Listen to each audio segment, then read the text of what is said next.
In the opening scene of the 6th episode, titled Left with the Nose, Mike McCluskey pays a visit to the Warwick Group's workplace. He meets Wendy, the CEO, and talks about the prisoners who were moved to the Anchor Bay prison from the tent city. Mike asks for a favor and tells Bunny about the situation. In return for a favor, Mike asks Wendy to free the bunny from Anchor Bay. However, he does say that the DEA is holding up the bunny's release. Wendy agrees to help speed up the process.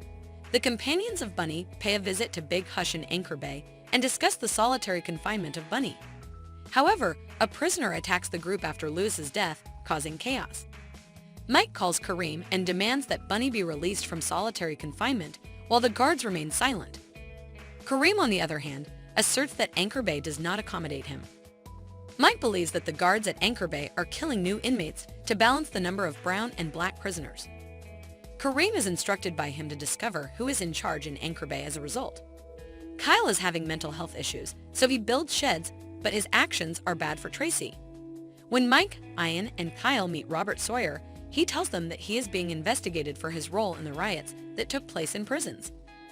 Robert may lose his job as a result of the DEA's anticipated legal action.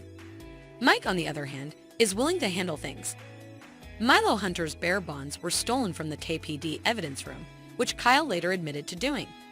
On the other hand, Mike is enraged at him because it might backfire and get them into trouble. Kareem informs Mike that Correctional Officer Davidson is the Anchor Bay shot caller. Mike pays Davidson a visit and asks for Bunny to be freed from his isolation. Kyle intervenes and brutally beats Mike when Davidson fights with him and attacks him. Mike tells Bunny that he is working to free the latter when they meet at Anchor Bay. On the other hand, Bunny has had enough of Mike's empty promises. Jacob, a prisoner, approaches Maria McCluskey and asks Mike for assistance with a problem inside the prison. Mike locates Dia Lockett and meets her at the juvenile facility. Mike demands that the DEA honor his promise to free Bunny and the generals during the latter's meeting with Evelyn Foley. In contrast, the DEA disagrees with Mike and refuses to comply. At Anchor Bay, Bunny is interacting with his gang and the other generals now that he has been released from isolation. While Mike tries to persuade the DEA to release the generals, Bunny plans his strategy. Who killed the DEA in the final episode of Mayor of Kingstown Season 2?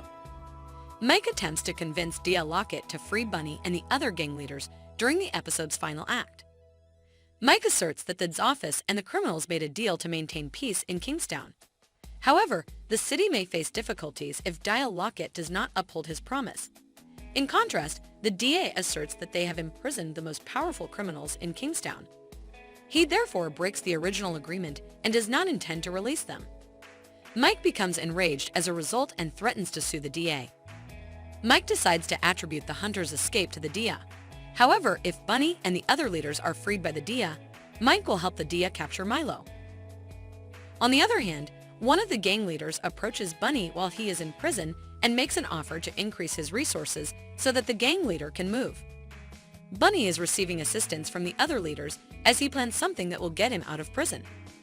Mike appears to have reached a settlement in the interim that is favorable to both parties. Consequently, the bunny's release is imminent.